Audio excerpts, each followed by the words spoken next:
میں آج دودھ لینے کے لیے گھر کے ساتھ والے مارٹ میں گیا۔ سامنے مارٹ میں جگہ جگہ چوری نہ کر مانگ لے لکھا نظر آیا۔ میں چونکہ روز ان سے خریداری کرتا ہوں اور سلام دعا بھی ہے، تو ان سے پوچھ لیا کہ بھائی آج یہ ہر جگہ لکھ کے کیوں لگایا ہوا ہے؟ جواب ملا، سر آج کل ایک چوری بہت بڑھ گئی ہے، روز بہت سارا سامان چوری ہونے لگ گیا ہے۔ ابھی صبح ایک عورت کو پکڑا جو لیکٹوجن 1 یعنی چھوٹے بچوں کا دودھ چھپا رہی تھی۔ جب ہم نے پوچھا تو رونے لگ گئی، کہتی ہے 3 دن سے میرے بچے بھوکے ہیں، کب تک خالی پانی پلا کے گزارا کرتی؟ مہنگائی اتنی ہے کہ گھر کا کرایہ دینے کے پیسے نہیں، دودھ سبزی روٹی سب کے لیے پیسے کہاں سے لاؤں؟ ماں ہوں، انہیں روتا نہیں دیکھ سکی، اس لیے مجبور ہو کر دودھ چرا لیا۔ یہ سن کر میری آنکھیں نم ہو گئیں۔ آنکھوں میں تیرتے آنسو دیکھ کر دکاندار نے بتایا، بھائی جب سے مہنگائی میں اضافہ ہوا ہے چوری بڑھ گئی ہے۔ کئی بار تو ہم نے لوگوں کو بسکٹ کا ایک پیکٹ یا آٹے کا 1 کلو والا تھیلا چراتے دیکھ کر جان بوجھ کے اگنور کیا ہے۔ اکثر لوگ بھوک سے مجبور ہو کر کھانے پینے کی چیزیں چراتے ہیں، چوری کی معافی نہیں، مگر کیا کریں، جانتے ہیں بھوک تہذیب کے آداب بھلا دیتی ہے۔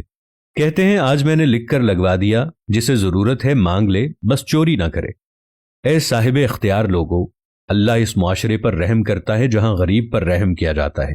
ظلمت قدوں سے باہر نکلو اور دیکھو غریب کس حال میں ہے۔ کاش آپ کی آنکھیں ہوتی، کاش آپ دیکھ سکتے، لیکن تمہیں تو فرصت ہی نہیں ہے اپنے آقاؤں کو خوش کرنے کی۔ کسی کا آقا نواز شریف پاکستان میں آ رہا ہے تو کوئی اپنے عمران خان کے لیے گیت گا رہا ہے، کوئی پرویز الہی کے بارے میں سوچ رہا ہے تو کوئی آصف علی زرداری کے بارے میں سوچ رہا ہے، کوئی MQM بنا ہوا ہے، کوئی خیبر پختونخوا میں اپنی جماعت چلا رہا ہے۔ ان لوگوں کو غریبوں کی پرواہ نہیں ہے۔ آج ان کا کوئی ایک آقا ان کو کہہ دے کہ اسلام آباد، لاہور یا کراچی، پشاور یا کسی بھی بڑے شہر میں پہنچو تو ایک لمحے کے لیے سارے عمرہ کروڑوں روپے کا پیٹرول ڈیزل لگا کر بسوں پر، کاروں میں لوگوں کو لے کر پہنچ جائیں گے، اور لوگ بھی ان کے ساتھ لگ جائیں گے کیونکہ ان کو 1 یا 2 وقت کی روٹی مل رہی ہوگی۔ ارے ظالم حکمرانوں، کبھی غریبوں کو کوئی سکون دے دو، اس کے گھر میں جا کر دیکھو کسی کا چولہا ٹھنڈا ہوا پڑا ہے۔ خدا کی قسم، نہ تمہیں نواز شریف نے، نہ زرداری نے، نہ عمران خان نے اس دنیا میں کچھ دینا ہے، بلکہ اس کے بعد ایک بہت آگے کی دنیا بھی ہے کہ جہاں پر تم نے ہر چیز کا حساب دینا ہے۔ لہٰذا بھول جاؤ اس دنیاوی کامیابی کو، اس دنیاوی کامیابی کو آگ لگاؤ اور اپنے اللہ کو راضی کرنے کے لیے کچھ غریب لوگوں کے لیے کر جاؤ۔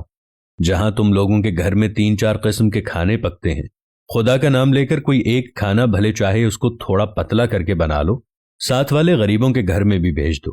خداوند اس کا ثواب تمہیں نہ صرف دنیا میں دے گا بلکہ تمہاری آخرت بھی بہت اچھی ہو جائے گی۔ اللہ سے دعا ہے کہ اے میرے پاک پروردگار، ہمیں غریب لوگوں کا احساس کرنے والی قوم بنا دے۔ میرے پاک پروردگار، ہمارے معاشرے سے ظلم اور ناانصافی کو ختم فرما دے۔